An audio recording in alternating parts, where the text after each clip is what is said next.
আন্দোলনে হাতিয়ার 22শে শ্রাবণ। কবিগুরুর স্মরণেও ভাষা সন্ত্রাস নিয়ে সরব মুখ্যমন্ত্রী। বিশ্বকবির স্মরণে প্রতিদিনই পুণ্য দিন বলে উল্লেখ মমতার। জাগরিত হোক সেই দেশ যেখানে রবীন্দ্রনাথের ভাষার সম্মান পায়, বিকশিত হোক সেই দেশ যে দেশে ভাষা সন্ত্রাস থাকবে না। 22শে শ্রাবণে ভাষা সন্ত্রাস নিয়ে সরব মুখ্যমন্ত্রী মমতা বন্দ্যোপাধ্যায়।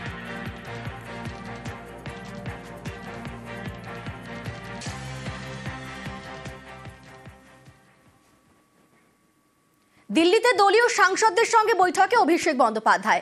সুদীপ বন্দ্যোপাধ্যায় অসুস্থ, তৃণমূলের লোকসভার দলনেতা এখন অভিষেক বন্দ্যোপাধ্যায়। এদিনের বৈঠকে সুদীপ বন্দ্যোপাধ্যায়ের চেয়ার ফাঁকা রেখে পাশের চেয়ারে বসে বৈঠক করেন তিনি। এদিনের বৈঠকেও ভাষা আন্দোলনের প্রসঙ্গে জোর দেওয়া হয়। দলীয় সাংসদদের মিলেমিশে কাজ করার বার্তা দিয়েছেন অভিষেক। লোকসভায় নিয়মিত হাজির থেকে আলোচনায় অংশ নেওয়া নিয়েও বৈঠকে আলোচনা হয়। ভাষা আন্দোলনে তৃণমূলের পাশে কংগ্রেসের পাশে থাকার বার্তা অভিষেকেরও।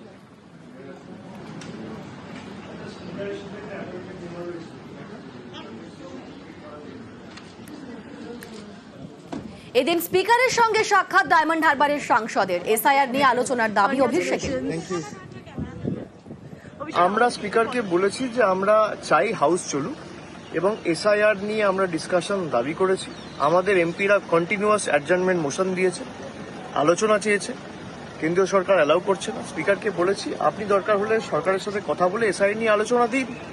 সরকারের যদি লোকানোর কিছু না থাকে আর সরকার যদি ভয় না পায় তাহলে আলোচনা কেন আপনারা এড়িয়ে যাচ্ছেন?